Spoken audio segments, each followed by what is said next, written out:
नमो बुद्धाय। जय भीम। भगवान बुद्ध के धम्म का केंद्र बिंदु इंसान और इस पृथ्वी पर एक व्यक्ति का अपने जीवन में दूसरे व्यक्ति के साथ रहने वाला संबंध है, ऐसा खुद उन्होंने कहा है। यह पहला आधार है। प्राणी दुख, कष्ट और दरिद्रता में जीवन व्यतीत कर रहे हैं। संसार दुख से भरा है और धम्म का उद्देश्य मात्र यही है कि संसार के इस दुख को कैसे दूर किया जाए। इसके अतिरिक्त सद्धम्म और कुछ नहीं है। यह उनका दूसरा आधार है। दुख दूर करने के लिए सम्यक दृष्टि जरूरी है। सम्यक दृष्टि का महत्व और बोध भगवान बुद्ध ने धम्म चक्र प्रवर्तन में समझाया। यह संसार एक कारागार है और इंसान इस कारागार में एक बंदी है।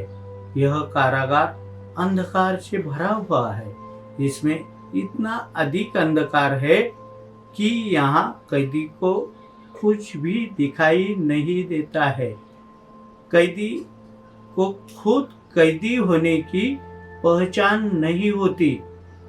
वास्तव में बहुत लंबे समय तक अंधेरे में रहने के कारण इंसान न केवल अंधा हुआ, बल्कि उसे इस बात में इतना संदेह है कि प्रकाश नाम की कोई अनोखी चीज भी कहीं अस्तित्व में हो सकती है।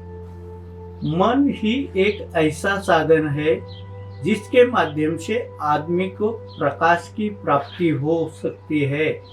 सम्यक दृष्टि का अंतिम उद्देश्य अविद्या का नाश है। अविद्या का अर्थ है दुख के अस्तित्व समझना और दुख को मिटाने का उपाय समझ पाना। सम्यक दृष्टि का मतलब है कि कर्मकांड के क्रियाकलाप को व्यर्थ समझना, शास्त्रों की पवित्रता की धारणा से मुक्त होना। सम्यक दृष्टि का मतलब है कि अंधविश्वास का त्याग करना। कोई भी बात कुदरत के कानून के विरुद्ध नहीं हो सकती। सम्यक दृष्टि का मतलब है कि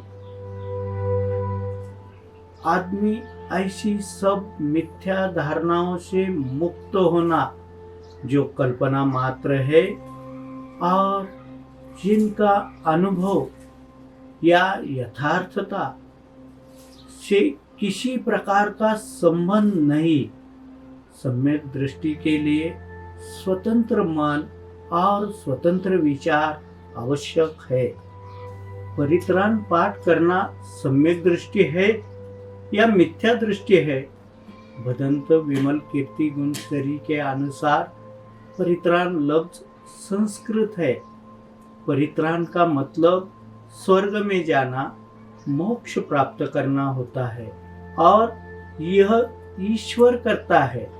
बुद्ध धम्म में ईश्वर के लिए कोई जगह नहीं है। फिर भी सिर्फ परित्राण, रतन सूत्र पठन किया जाता है। यह अंधविश्वास है। ये लोग बोधिसत्व बाबा साहब डॉक्टर अंबेडकर जी का सहारा लेते हैं। दो बातों का हवाला देते हैं। बाबा साहब ने रतन सूत्र बौद्ध पूजा पाठ में शामिल किया और नागपुर में बौद्ध धम्म दीक्षा के पूर्व भिक्षु संघ से परित्राण पाठ लिया। भगवान बुद्ध के समय से परित्राण शुरू से ही है, तो परित्राण पाठ लेने में क्या हर्ज है? इसका उत्तर आसान है। सुत्त की भाषा पाली है। उस वक्त यह बोलचाल की भाषा थी। यह परंपरा महायान पंथ की थी। यह कर्मकांड और अंधविश्वास के तरफ ले जाती है। जो रोग साइकोसोमेटिक यानी मनोकायिक है, वहाँ परित्राण लाभदायक हो सकता है, लेकिन कोविड-19 जैसे संक्रामक रोगों में इस पर निर्भर रहना गलत है। रतन सुत्त से वैशाली की कहानी जुड़ी है। उसमें एक और कहानी है। भगवान बुद्ध के पहले आनंद वैशाली गए थे। उन्होंने वैशाली नगरवासियों को धम्म समझाया। उसके अनुसार वे लोग आचरण करने लगे।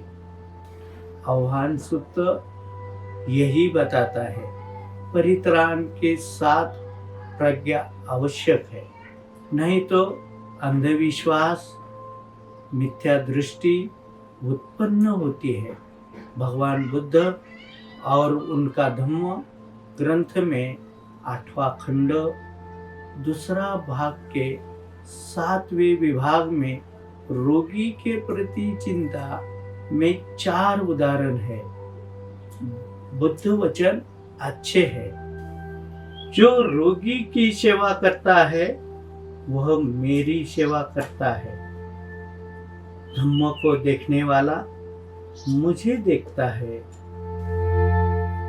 सपितियो विभजन्तु सपरोगो विनशतु माते भवत्वन्तरायो सुखी दीर्घायुको भव। साधु साधु साधु। जय भीम। नमो बुद्धाय।